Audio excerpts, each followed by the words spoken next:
What's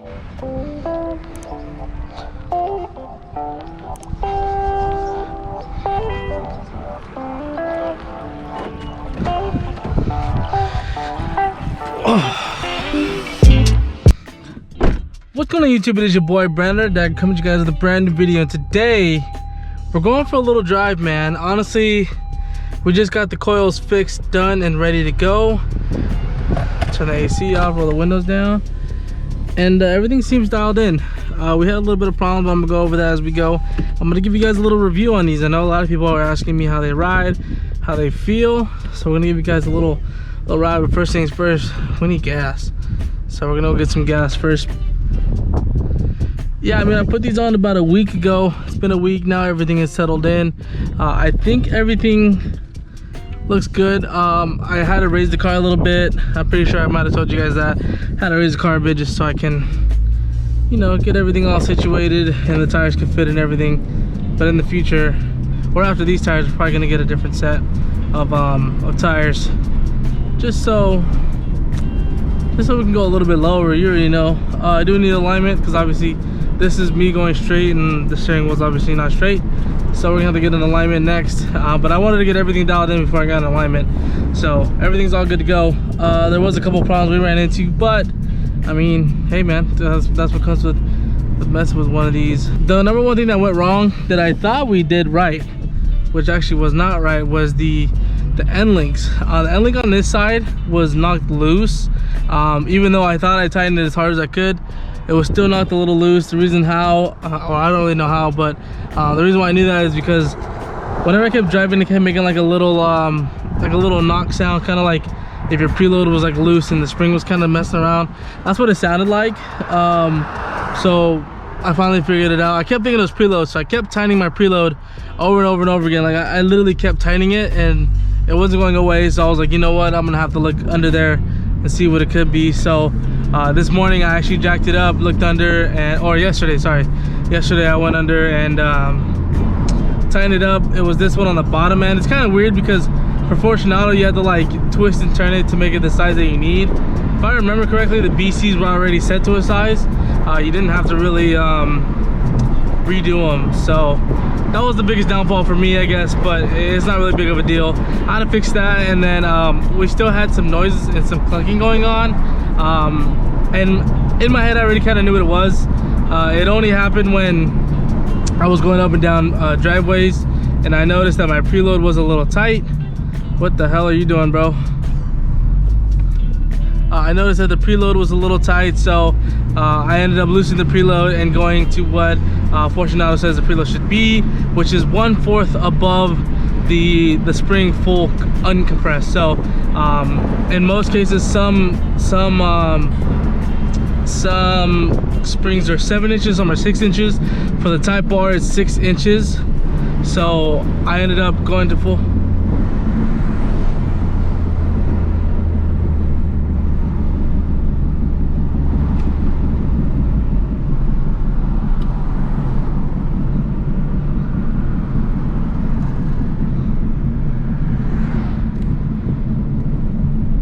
Something's not right here. I don't know if you guys can hear that.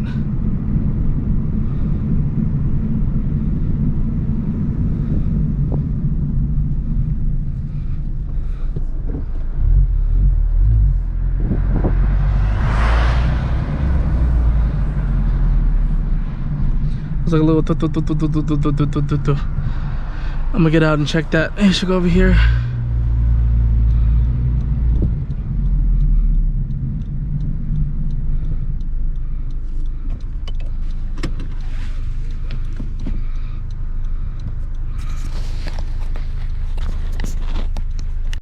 What you guys seen was an epic fail. I don't know what that was. I brought it home. I literally like limped it all the way home to jack it up on both fronts just to find out maybe nothing. Maybe because my wheel was loose. I don't know. I don't know if you guys have heard that though, but it was loud. I thought maybe I popped the axle out when we worked on it, but I don't know why it would happen so randomly. Like it was random. Now it's gone, which is good.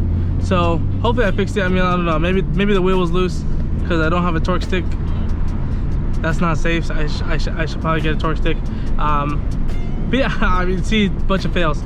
Anyways, just going back to it, for the left front, it was the end link, and then the preload. I had to set the preload, which like I said, is only a 1/4 above what the spring should be.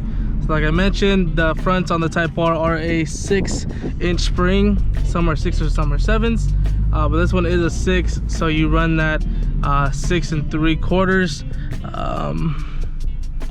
And that's what they say the preferred preload should be. But this should be like my first noisy drive, hopefully, because I'm tired of hearing noises.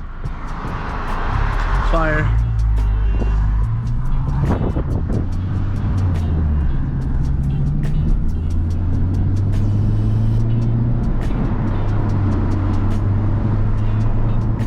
Yeah, man, I mean, this car, I mean, it feels really good. Like I mentioned in the last video, I'm running 9K in the front, 8K in the rear. I have the damper set to not the stiffest, a couple clicks off stiffest. Obviously it's a little harder in the rear, so make sure you set your rears first before putting them in, and then the front you can always change them out under the hood. But I mean, they feel really good. I have no complaints with them other than the noise in the beginning and then the end links, which I don't really get. But I guess, I don't know, I just think it's dumb how they kind of did that. But kind of moving forward, man, I mean, these coils are really good for the price point that it's at. I don't think you can really beat it. You know, I think I got it from 1400 out the door. I could be wrong, it could have been more, it could have been less, not really too sure. But I believe it was around that 1400 price point. I was gonna get BC Racing again just because I'm kind of familiar with them. I've been rocking them on the FK7, my FC1, FC3, so I thought maybe why not rock them on the FK8. But I did know somebody who was running the Fortunato 500s on their Type R, and they loved it. They absolutely love it. So I thought maybe just why not do with it, get like an extra $400 or $300, whatever it is, to get these coilovers, and I have no regrets for it. It is a little bit difficult to install them, obviously, on this car to the SI, but this car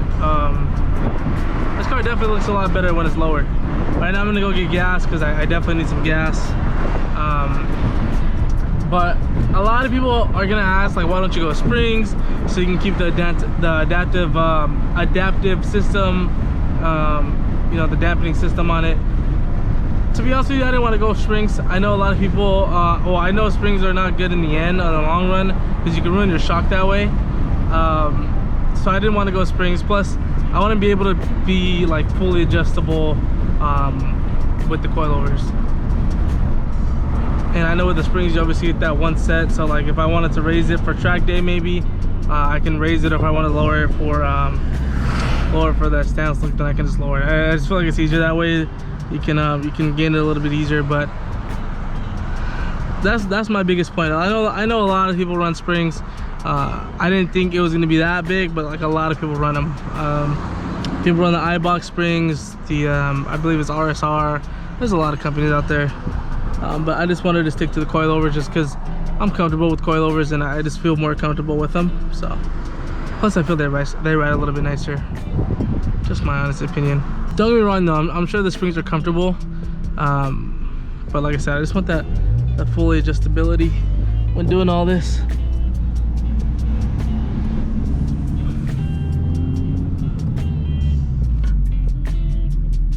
I do have to angle,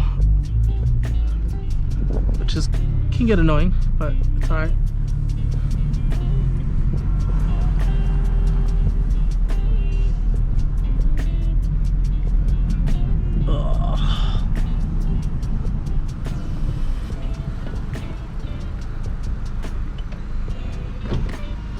Need some gas. I have 12 miles left. The boy was pushing it. Just to show you how the car sits. That's the rears, and that's the fronts. There is a little bit of camber to it, which you guys can see there, but not a lot. Like I said, still need to get in alignment so we can straighten that out a little bit. But all around, looks good, man. I like how it sits. Definitely not a fan. so that was awkward. I recorded one more like segment after that, but it looks like it didn't capture it. I just took a picture, so I'm gonna pretty much end it off here. If you guys want to get the Fortunato coilovers for your Type R, I definitely do recommend it. I mean, it's really nice. It came out good. They're comfortable. If you do it right the first time, it's really, really comfortable. I mean, they're nice. I've been riding on it for a couple of days now, and it just feels good. So, I mean, like I said, if you guys want to get the Fortunato coilovers, I definitely do recommend it. I was gonna get the BC Racing coilovers, but I never ended up getting them just because a lot of people more had the Fortunatos, so I just wanted to go that route. And like I said, I don't regret it at all. Like, it's a super fun coilover. I mean, super comfortable coilover, and it's like you can use it on the track. It's track proven. I know Fortunato's a good coilover. I mean, a lot of people just told me to get the Fortunato, so I did. And like I said, I don't regret it at all. So if you guys are thinking about it, I definitely say do it. I know a lot of people run like HKS and KNW. Honestly, not a big baller like that, so I'm not gonna get those kind of coilovers yet. But yeah, Fortunato's still good for me. Like I said, it's really fun. It feels really good. It's comfortable. No complaints at it. 10 out of 10.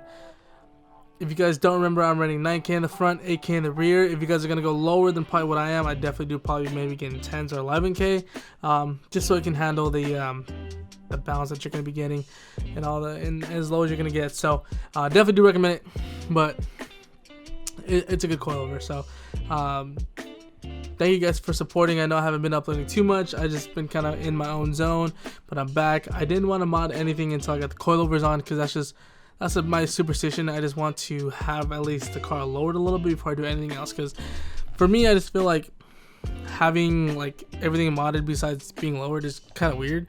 I know that's kind of weird to say, but I'd rather lower it first and then just do everything else after. So we're pretty much gonna get on that. I'm gonna get some new wheels. We're not gonna keep the Koenigs for long. Those are my track wheels, and those are only supposed to be there because I wasn't lowered. So that's the reason why I got them. So if you guys have any wheel suggestions of what you guys want to see, I don't know, maybe some Work Emotions, maybe some CE28s, TE37s. We'll see. We'll just have to see. But first off, just thank you guys for the love and support. It's been real. Thank you guys so much.